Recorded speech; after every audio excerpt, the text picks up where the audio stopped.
How are we doing today, my friends? Are you comfortable? Or have you come here because comfort has always felt like a distant dream, something stolen from you by forces beyond your control? Perhaps life has dealt you chains, whether forged in steel or made from invisible threads of servitude. A little voice whispers to me that you've tasted the bitter sting of being less than human, of being used, mocked, and discarded. But today, oh today, we talk about change the shifting tides, the taste of vengeance, and the poetry of karmic justice. Let's begin. You see, this world has a way of seeking out its prey. It doesn't go for the loud, the strong, or the ruthless. No, it preys on the quiet ones, the kind souls, the noble hearts too soft to strike back. They made you their target, their puppet, not with visible chains, but with cruel words and empty stares. They bound you with ropes of betrayal, indifference, and mocking smiles. Every insult was a declaration you are beneath us. You exist to serve us. You will never rise. Oh, how they relished your submission. They thrived on your obedience, sneered at your worth, and delighted in seeing you kneel. And for a time you believed them. You accepted their lies, carried the weight of their words, and let their power overshadow your potential. But let me tell you something about chains. Chains don't just restrain, they fortify. Every link they wrapped around your soul, every weight they heaped upon your spirit, didn't weaken you. It strengthened you. They didn't know they were forging a weapon. The more they pressed you down, the more resilient you became. Your will sharpened, your resolve hardened, and now the tables have turned. The one they mocked, the one they deemed insignificant, has risen. You stand tall, and those who once towered above you now shrink in your shadow. They thought they were gods, untouchable, eternal, but gods fall, my friends. And when they fall hard. The thrones they perched upon crumble beneath the weight of their own sins. The crowns they wore so proudly melt in the fires of retribution. And you are the one holding the match. They will hunger, not for food, but for the power they squandered.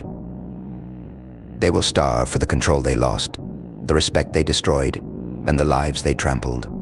They will crawl begging for mercy, but mercy is a gift reserved for the deserving. Do you hear it? That sound? It's the collapse of their empire, the destruction of the very foundations they built on your suffering.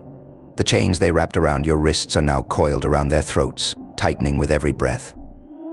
They will suffocate on their arrogance, choke on their hubris. And you will watch, not with malice, but with the satisfaction of knowing justice has finally arrived. This is not simple suffering for them, it is their unraveling. Their laughter turns to tears, their pride to ashes, and their confidence to dust. Every insult, every injury, every indignity they inflicted upon you will come crashing down upon them. They will see it all, crystal clear, as the pain they inflicted becomes their own. And here's the beauty of it, you don't need to lift a finger. The collapse of their power was inevitable. The throne built on cruelty always falls. All you had to do was stand tall, unshackled and unbroken, and watch as their corruption devoured itself. So let this be your anthem: I was a slave, but now I am free. Those who made me kneel will kneel before me, not out of reverence, but out of survival. This is your creed, your promise to yourself. You are no victim. You are no pawn. You are the reckoning, the storm, the fire that consumes injustice.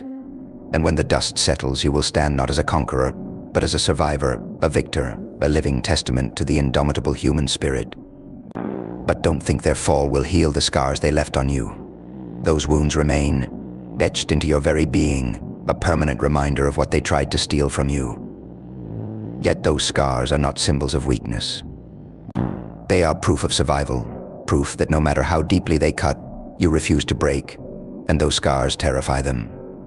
Each mark is a testament to their failure, a reminder that they couldn't destroy you, and now they are being destroyed by the weight of their own sins. The question is, what will you do next? Do you take their place on the throne of cruelty, becoming the monster they once accused you of being? Or do you rise above it all, proving that true power lies not in domination, but in resilience, endurance, and transformation? The choice is yours. But remember, this revenge is not about becoming like them. It's about proving them wrong. It's about showing them that No matter how deeply they buried you, you grew into something they could never control, never understand, then never defeat. And when the echoes of their screams fade, when the dust finally settles, you will walk away not as a slave, not as a victim, but as a force of nature. They will remain trapped in the ruins of their own arrogance while you forge a future that is entirely your own. You were treated as a slave, but now they are treated worse, and that, my friends, is the poetry of justice. But let's not stop there, my friends. This is not the end of your story, it's the beginning. You've risen from the ashes of their oppression, but now you must decide what to build with the fire still burning inside you. Will you let it consume you, or will you use it to forge something greater? You see, victory isn't just about surviving the storm, it's about what you do once the sky is clear. This is your moment not just to stand tall, but to rise higher than they ever imagined, higher than even you once believed possible. Because here's the truth they never understood: power is fleeting. Control is an illusion. Their reign over you was never built to last. But what is eternal, what is truly indestructible, is the spirit they tried to crush.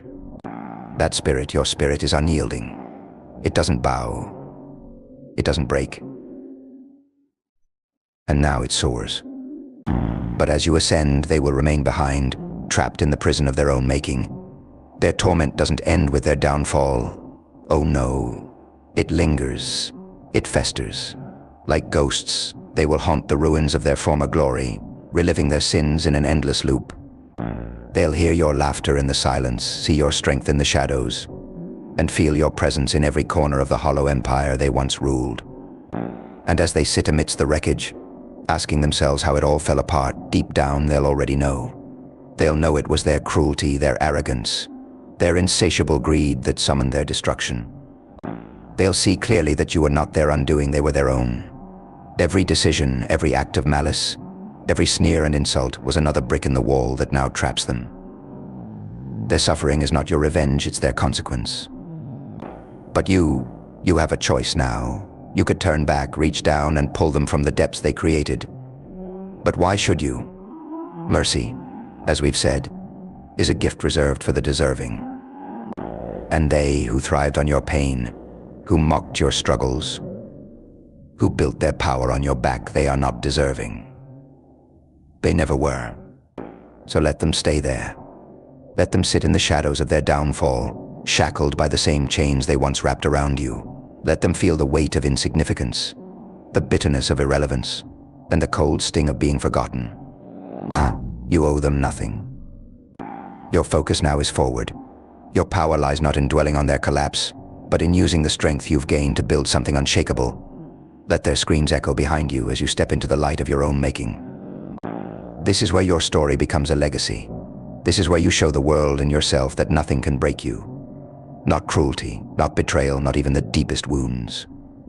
Because you are more than they ever allowed you to believe. You are a force of nature, a storm that no one can contain. And as the dust settles and the world watches, they won't just see the ruins of those who tried to destroy you. They'll see you standing tall, unshackled, unbroken, and unstoppable. And here's the final twist of the knife. My friends, they will not only fear you, they will envy you. Envy your freedom, your strength, your ability to rise above what destroyed them. Envy the peace you found while they remain trapped in the chaos of their own making.